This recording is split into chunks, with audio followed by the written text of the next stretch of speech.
people who also have interests in this. Clicker, it's an important one. So let me openly admit, this happened more than a year ago, so my direct memory of some minor details might not be accurate, but the content of the talk should be. This happened while we were, ironically, at a ZNOG in Cape Town, doing a tutorial. If I remember correctly, Michelle was speaking about RPKI or IRR or something like that. But when the poop started hitting the fan, it was a great space to be because we had a whole bunch of technical people in the same room who, well, were experiencing the same thing. So we had multiple vantage points to see what was happening. And everyone was seeing roughly the same thing. So most of you know me as Ed. A few can recognize the name Edrich because, well, most of South Africa can't pronounce it anymore. So yeah, so normally I'm in shorts, but I was scolded for being in shorts and should not be on the stage with shorts. So yeah, and you'll normally see me running around at a ZNOG event. Some of the people might recognize me from the ink side, where if Michelle's being nasty to you, you come and complain to me. But it would be ideal if I could complain to someone sometimes about Michelle because, well, I'm in long pants because he scolded me. So, yeah. But like you, I run a business that relies on the internet. And a key part of the internet is DNS. Because if it's broken, most things break alongside it. And when it goes pear-shaped, generally everyone notices. So this is something that's both bugged me and interested me, so I wanted to understand better. Because a smart person learns from their own mistakes, but a wise person learns from someone else's mistakes. So I run a small Anycast DNS system for my business, a couple of 100 zones, and I just play with it. It's probably overkill for what I need to do, but it's still fun, and it gives me something to learn from, because I am still a techie at heart, ever since I got my first .NET magazine and tried to learn PHP. And that was, I think, in the late 90s. So what did we see? 13 March 2025, DNS resolution started failing seemingly randomly on the co.za zone. There were some people who complained about seeing some issues the night before. Weirdly enough, mostly international people. I remember the first person complaining to me was from Germany. And eventually this escalated into a bulk failure where all hell broke loose. So a little bit of the detail we saw while we were trying to debug this was from a source, oh, my screen went off, was from a source called DNS Viz. So for those who ever need to debug a DNS issue, it is great because it polls every hop along the way and stores the data historically so you can easily do comparisons. So what DNS Viz showed us first is there's multiple keys in the zone at the moment, so it would appear that people did a key roll, but that would not account for the general issues we were seeing. So there was a lot of head scratching that happened around. So after that, we tried to get some more tangible data from other people. A couple of people gave me dumps from their resolving caches that happened right about when things failed. There was someone from Dar es Salaam who sent me his whole ISP cache, which had a couple of interesting items. One was the co.za1 DNS node.net was not resolving. I don't think I understand why that would happen because it is hosted by a big Anycast provider, and the fact that that had like negative results was confusing. But we could also see that one of the servers, ns2.dns.net.za, was also not responding or resolving. This is possibly because the zone's hosted internally, so the same server that would host the rest of the zones also hosted that. So there was definitely some data in there, but there was a lot of failures. So we dug a little bit deeper into DNS Viz and sort of like tried to make a timeline of what happened, because it was great, because many people were putting their domains into DNSFizz, so that we had lots of sample points along the way. And they say something similar.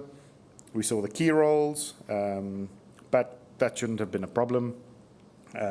We saw the zones not quite matching up across all the servers, which is, I think, pretty normal, because there's lots of updates that happen to the zone.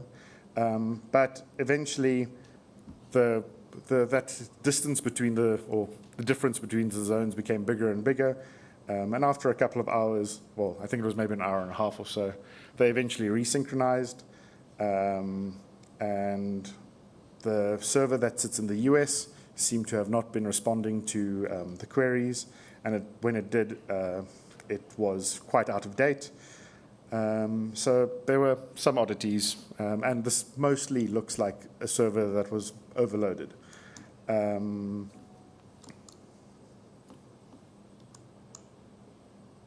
Oops, okay. Then a bit later, we saw the extra DNS keys slowly going away, and there were some servers that did not have the DNS keys at all. So again, the US server was a bit on a bit of a different planet. And again, 11 UTC, everything started catching up again. And then slightly long after that, everything seemed to be consistent again. And the cached stale data was some problems, but it slowly cleared up as all the cached data ended. So I think many people thought it was a DDoS, and it probably was. We don't have the official response of it, but I don't think it was only the DDoS. As we said, they rolled the key. They went from a 102.4-bit key to a 204.8-bit key, which would cause some interesting traffic from all the DNS clients. It would probably go over to TCP, so your general traffic volume would increase. And because of some failures that might have happened during this whole DNS roll, the load would probably have increased, and I suspect some of the equipment was not up to the task. With a confused DNSSEC, with lots of failures, I think people started slightly panicking, and I think that people rolled the keys again, which makes sense. I mean, if something breaks after you've changed something, well, you're going to roll back. But in a case where things are already burning, it just exacerbates the issue. So the first insight we got from this issue was saying it was a DDoS. And I think this was the only formal notice I saw. There might have been another one, but I didn't see another one. And they gave a little bit of traffic graph. I don't think that's the entire picture, but you can see there's a big spike in the traffic. So there's clearly something went wrong. And it would be easy to understand that it was a DDoS. I'm assuming this is only from the self-hosted servers, perhaps, or from one server, but yeah, going from 8 gigs to 30-some-odd gigs in moments is problematic. So you might then wonder why at the start of this talk we called it 404 DNS Not Found, and it is because this was 404 days ago, which is just pure luck, but someone pointed out it would be an interesting talk name. So obviously, like any sane sysadmin or person running a network, I asked the vendors what they might have think happened, or can they give us the official report? And the official response was they've been told they're not allowed to share the report publicly.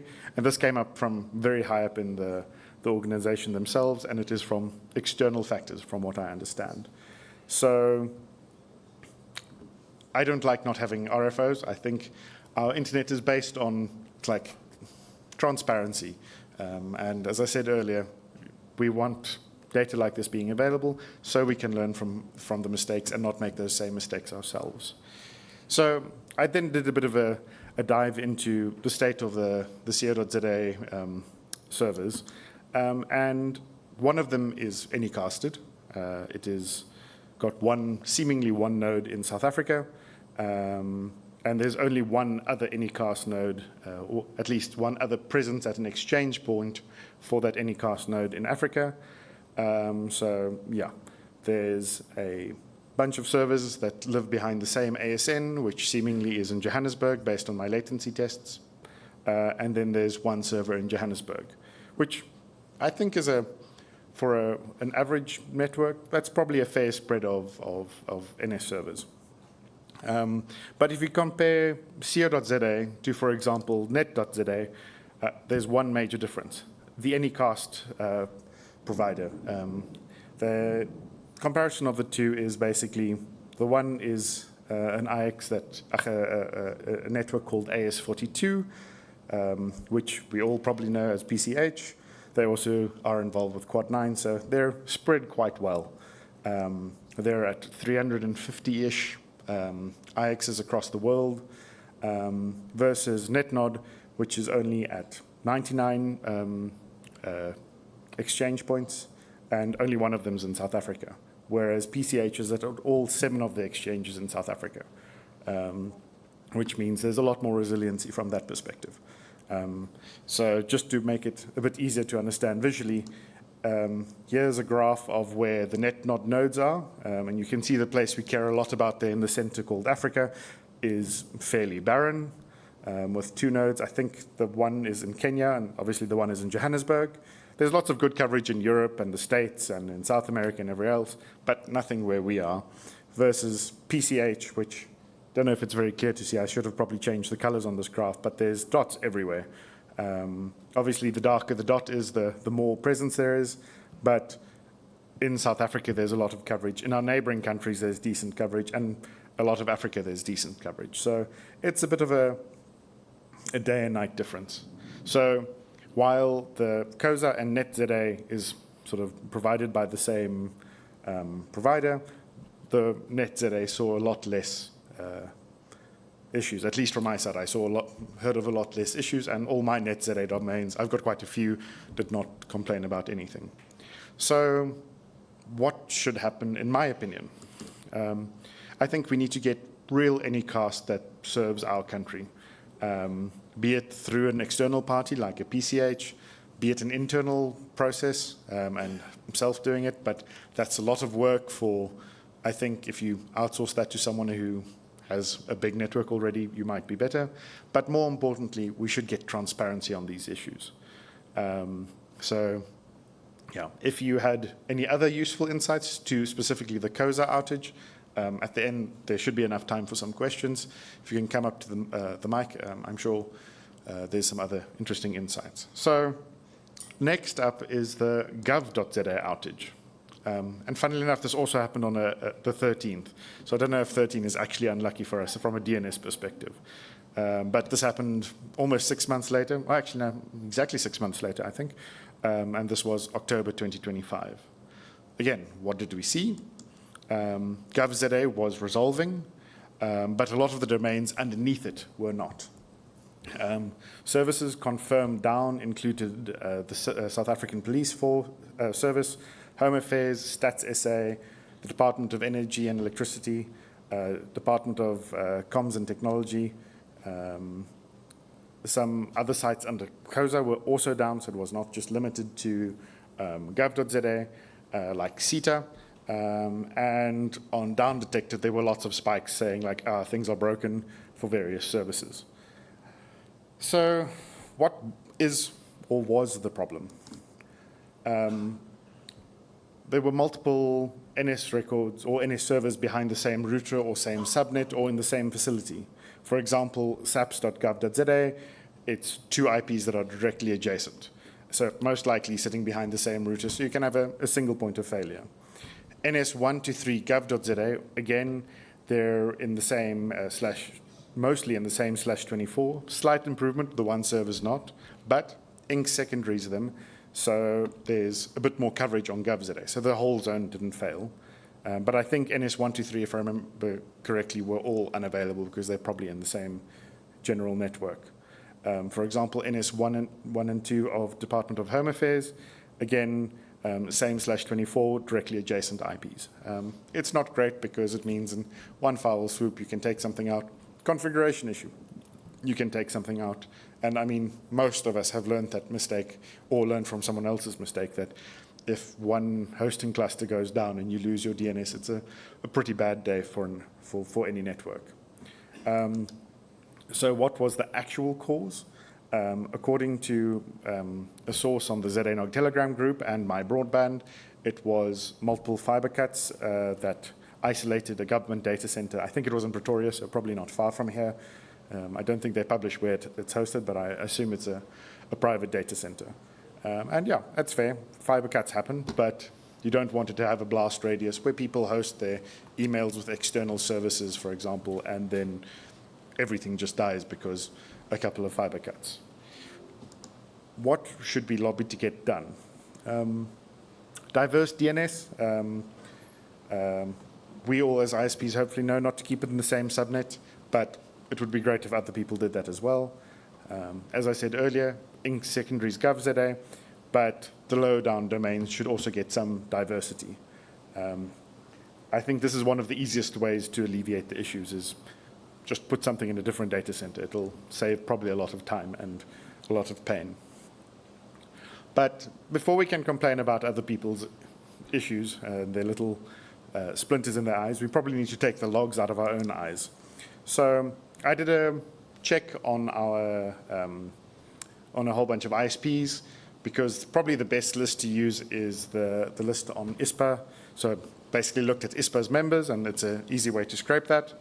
And I had a look specifically at the name server records for the ISPs. So not their customer records, just the general for telkom.co.za, their name server records for that. So there is definitely some people have better services for their customers because, well, the shoemaker's child never has a working shoe. But yeah, so as I said, this data is about 30 days old.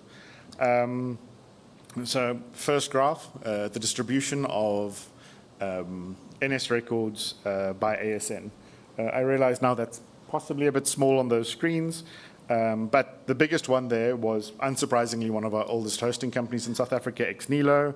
Second biggest was Cloudflare, and then it was a mix of others, some Microsoft, some Google, and then a lot of people have it on their own networks, and that's that big gray section. So the gray part of the chunk is the lesser noise, well, the smaller options.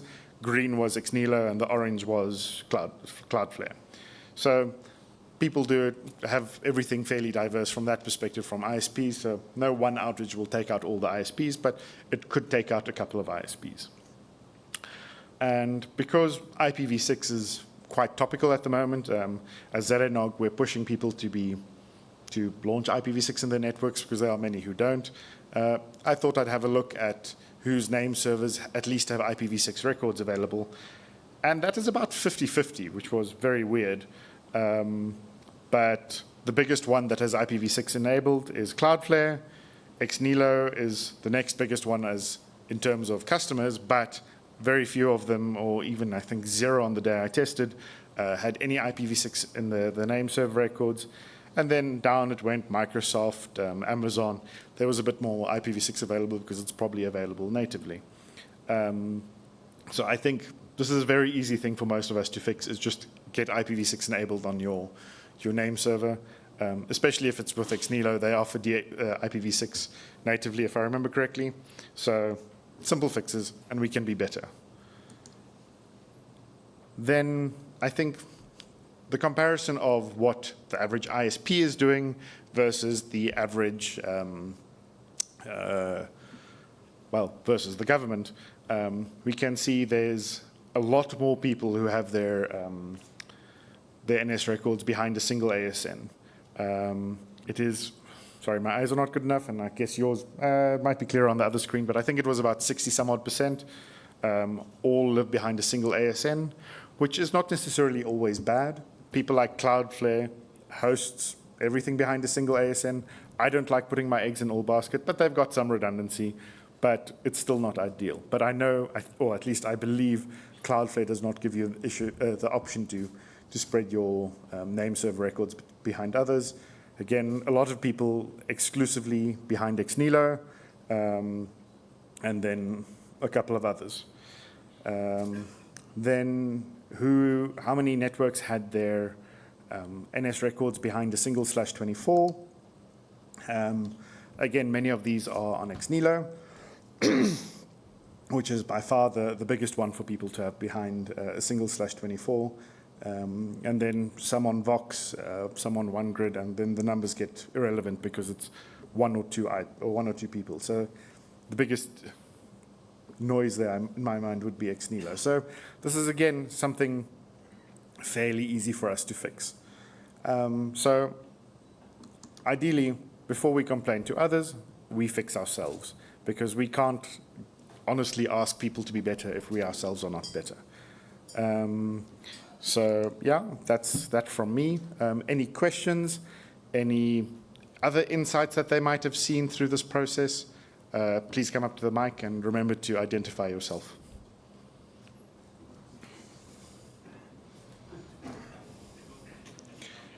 I feel like there's trouble coming because all the DNS heavyweights are coming to the mic. So yeah, go ahead, Yazid. Thank you, Edrich, for the presentation. Very good one. My name is Yazid from ICANN Technical Engagement. Thank you for letting us know what happened, because I remember last year at the last ZAlog, there was a lot of conversation around this incident indeed. So my contribution to all of this, both parts of your presentation, is about a program that we run at ICANN, which is called Kindness, K-I-N-D-N-S, being kind with the DNS, which is basically a set of simple, very simple and basic operational best practices to enhance the resilience, the stability, and the security of our DNS. And you said it so well at the beginning of your presentation. When the DNS goes down, everything also goes down. So how are we, oh, interesting. How should we operate our DNS infrastructure so that we reduce at the lowest possible such kind of incidents? And of course, it calls a lot of best practices, a lot of distribution practices, where should we put the name servers, the ASN diversity, but also the IP stack, and also in terms of how to roll over the keys, etc., etc. And then I will just invite all these operators to have a look into Kindness, and if there is any sort of improvement also that we could bring into the project, I'm still around, and let me know. Thank you. Thanks, Yazid. Calvin? Hi, Calvin Brown, part of the team that looks after the ZA infrastructure. I have some questions. Go ahead. When you say the name servers weren't resolving, you mean not that an A record for them wasn't being returned, but rather that when you asked them a question, you didn't get a reply. Is that correct? Correct. There was mostly null replies. Well, just no replies, so just Timeout. Yeah, timeouts. There was some records in the one cache that looked like there was bad data that came through, but I'm not 100%. I don't want to quote that as like bad data that necessarily was fed out, because that cache was a bit more of an interesting one to have to try and decode. So the one resolve, I think it was, one was not resolve, and the other was power DNS or something. And I think it was the not resolve had some weird records in that just looked like it could have been sort of garbage that was being spat out, or just, I don't know.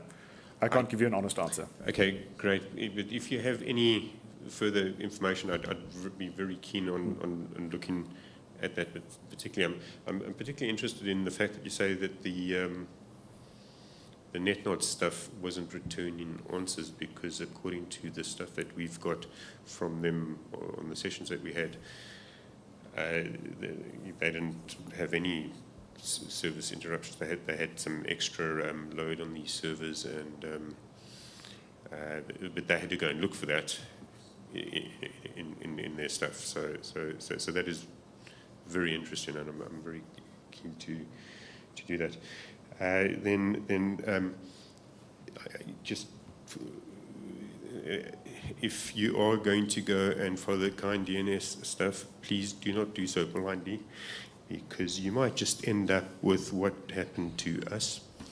So just be very careful about that kind DNS thing, please.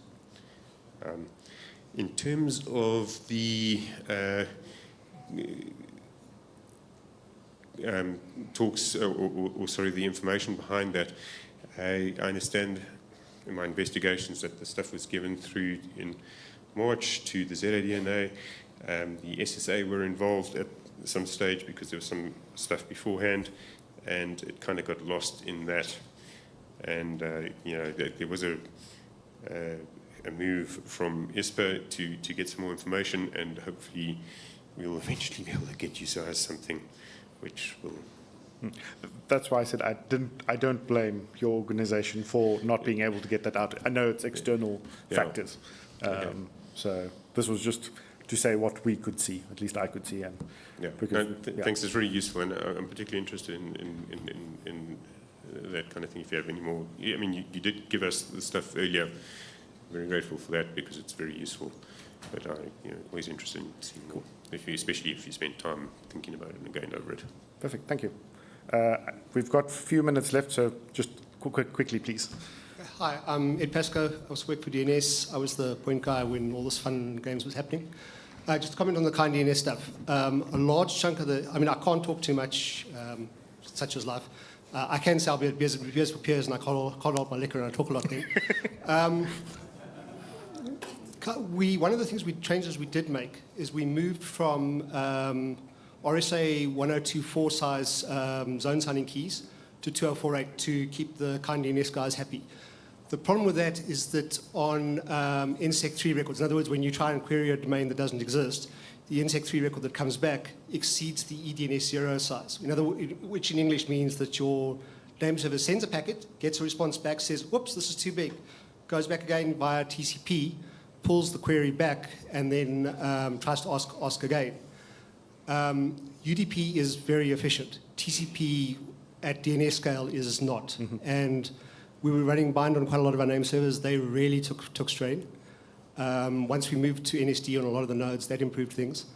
Yes, there was definitely a denial of service on the go. I mean, at one point, we couldn't get into Terraco. We couldn't, the router was literally starting to shut down, and then magically it just disappeared. I mean, all the packets were there. Again, I'm not allowed to talk about the packets we were seeing, but look, be careful with, if you're going to go the kind DNS route, I strongly advise go for, don't use RSA, use some of the smaller keys, so you can keep the packets in place. It was a fun, the learning experience was interesting. Try not to do it. Thank you. Nichelle?